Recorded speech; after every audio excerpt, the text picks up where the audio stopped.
Greetings and welcome to the latest installment of Academically Speaking, the College Planning 101 web series brought to you by the Brooklyn, Long Island Alumni chapter of Kappa Alpha Psi Fraternity Incorporated. This three-part series will provide insight and strategies on how you can make the transition to college a smooth one and your college experience a successful one. The topics that will be discussed include preparing for the move, academic preparation, and financial aid. Please take some notes and put the strategies to use. Thank you for tuning in, and we wish you all the best in your college journey.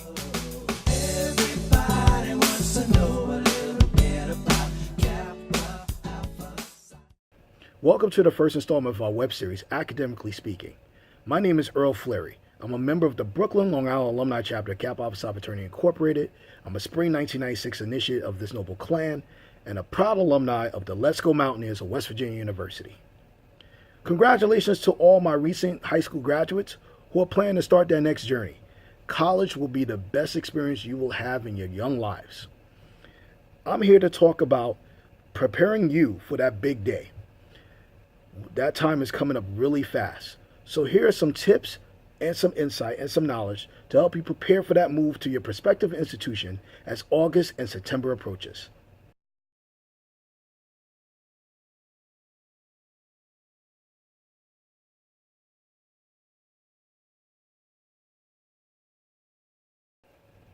First, let's talk about summer orientations being offered by the institution. If you haven't done so already, take advantage of the summer orientations being offered. If you're unable to attend, that's fine. Many schools have a virtual tour option on their website, so use that as your advantage. You can also use Google or many search engines to look at the campus and the surrounding areas of the campus so you can get comfortable with the environment that your students are going to be in. If you're able to attend orientation, this is what you should be doing. 1. Make sure you're able to determine how far is the travel from home to your campus. 2. Make sure you're talking to alumni, faculty members, staff members, administrators, and student leaders that will be on these tours with you during the orientation to make sure you talk about their college experience so you're able to fashion yours. 3. Get a look at the residence halls. Get a look at the bookstores, school buildings, post office, computer labs, libraries, gyms, everything that you will need to make your campus life successful. Get an idea of what the operational hours are for these buildings, or get an idea of what the curfew hours are going to be on your dormitories. This is important to make sure that you have that information as well. 4. Get familiar with the surroundings around your institution. Take a walk and drive into town. See what's going to be available to you both academically and socially. Ask what transportation is going to be provided from the school to these areas to make sure that you're able to travel effectively. Also, you should know what ports of travel are around your school when it's time to go home. You should know what bus terminals are there. You should know where the train terminals are. You should know where the airports are. You should know if shuttles are going to be provided to these buses, especially if they may be a little bit far from your campuses. You want to make sure that's available so that way you're able to come home on break and be able to go home in case of a family emergency. Number 5, talk to campus police. Make sure you're getting statistics about the crime rate and everything else that happens on a college campus. Make sure you know what procedures they have or what preventatives they have to make sure that your child is going to be safe. Also, they should provide you with a plan for emergency in case of natural disaster or campus disasters. We are aware that many campuses have experienced some violence of late, so you want to make sure your kid is going to be safe. Most school websites have this plan available. Make sure you download, make sure you discuss it as a family, make sure you know what communications is going to be directed to you and your child and campus police during that time. Also, finally, number 6, you want to find out what banking institutions are being used by the college and the local environment down there. It's very important because those colleges may not have the banks that you use. So it may be best to open a local account with those banks. And if you had to send money to your child, use electronic transfer and find out what's time and how long it takes for that transfer to go from your account to that bank account. This way, the student doesn't have ATM fees taken away from the monies that you're sending from them, which is very important for what they need to keep. So these are tips to do while you're down in orientation, or if you're not able to go in orientation. So we'll move on to the next topic.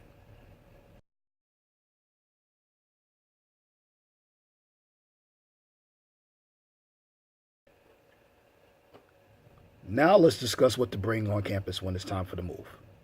By this time, many schools have sent their lists to students about what they could bring to classes and campuses.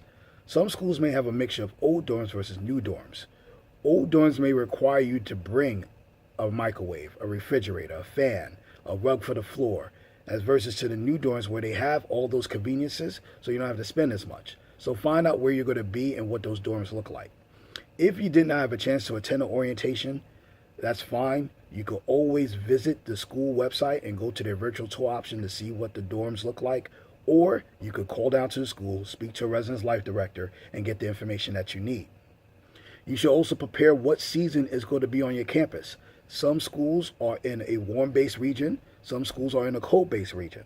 You should know what the season is going to be like so you know how to spend accordingly for your child and spend for clothing and everything else that you would need to make sure that you're comfortable on your campus.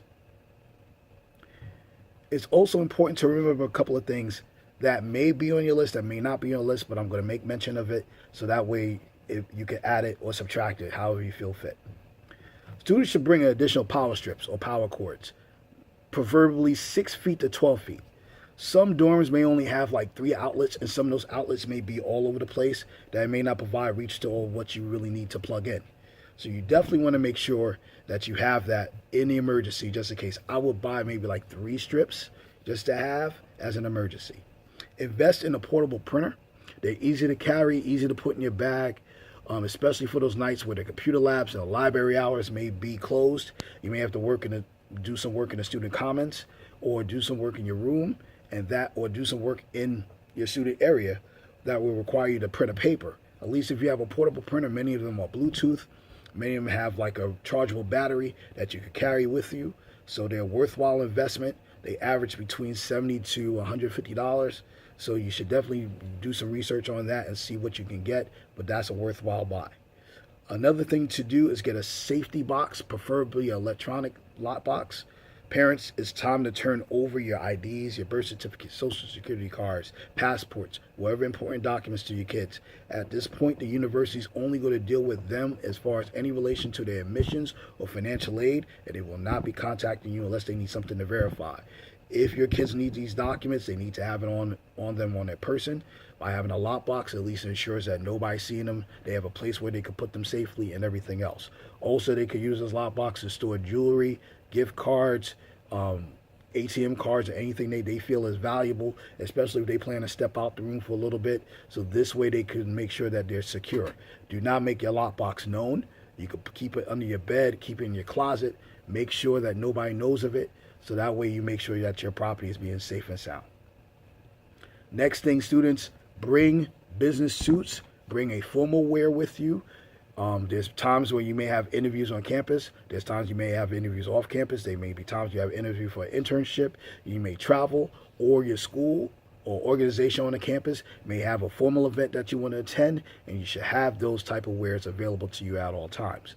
Again, I would bring about 2-3 business suits, 2-3 dress suits, some formal even wear just to have in your closet, just to have in your arsenal to make sure that you're prepared for that.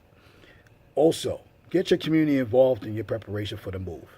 You should get a registration at a Target, a Walmart, a Bed Bath Beyond, a Kmart, and send it to your friends and family in the community. See if they're willing to help you purchase the items that you need. That way everybody knows that you're a worthwhile investment. So these are important things that I feel like it's necessary for you to have. Again, if you have any questions, you can always feel free to contact us.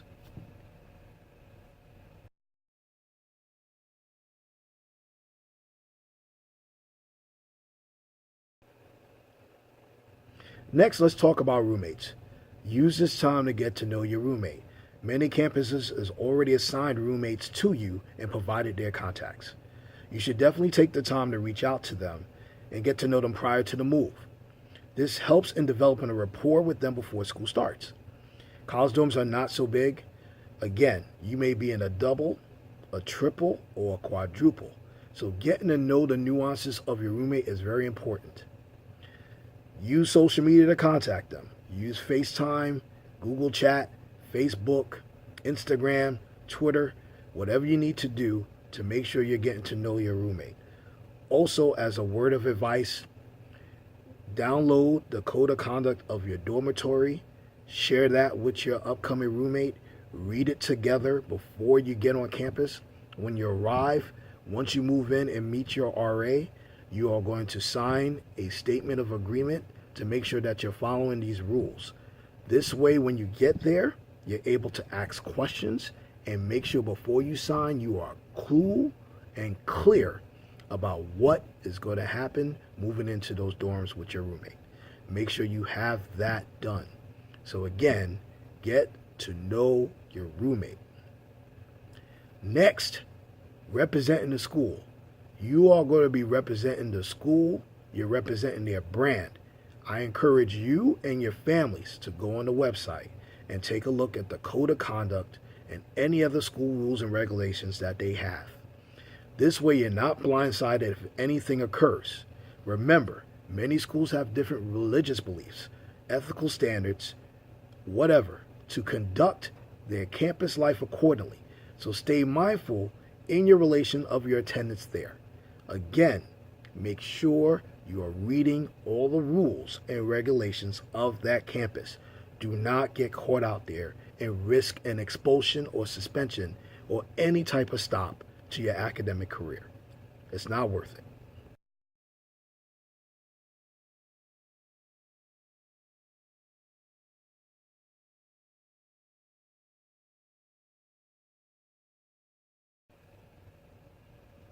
Finally, we'll discuss travel. Now it's August and you're preparing for the move.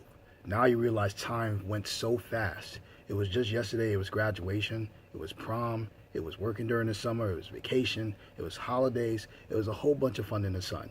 Now you're preparing for college. But don't get nervous, just take a breath and prepare as best as you can. Here's some tips to prepare for your move in August or September.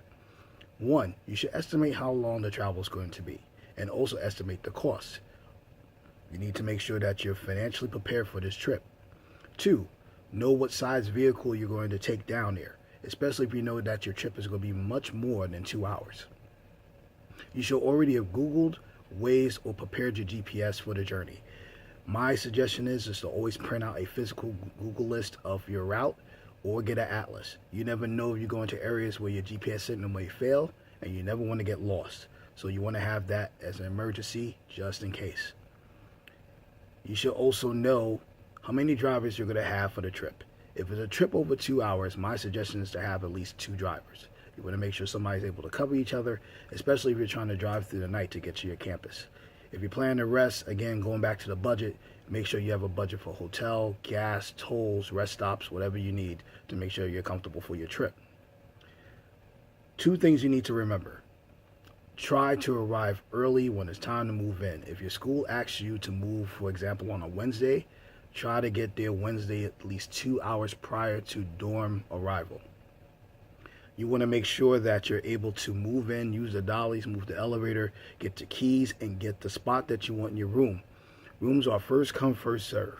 You don't want to be the last person left with the itty-bitty bed or the itty-bitty dresser or the small closet space or close to the bathroom or whatever nuances you may not like but have to take because you got basically the last of the pickings. Another way to avoid this, if your school is offering an orientation during the week of the move or the weekend before the move, take it. What that allows you to do is to be able to go on campus, be able to attend the orientations that you missed during the summer, or do another orientation if you're doing a double, and allow you to move in early to your dorm, especially if you have your room assignment. This way you're able to move in, be comfortable. You can actually go home before you come back on campus and be able to enjoy at least the last bits of days before you actually officially start college. Finally, families bring tissues. It's going to be an emotional night. You're going to drop your kid off. You're going to move them in. There are going to be some activities for families to participate on the campus before they leave. And then you'll say your final goodbyes, at least for now. It's going to be emotional. Let them know how you feel and let them know how hard you worked for this day. Students, it's fine to share your emotions too. You fought hard to get here, so enjoy that time. Once the family's gone, take a deep breath, go through those experiences, but then step out into the world of your college. See what is out there happening on the campus as far as social activities, meet your RA, walk around, get more time with your roommate, and really enjoy your atmosphere of a college environment. You are here and you have arrived. Welcome to college. Thank you for your time. Thank you for listening to me give you advice about what to do. We look forward for you to join in on our next web series coming up in the next week. For those future leaders, we have a college tour coming up next year in 2018 from April 1st to April 6th of 2018.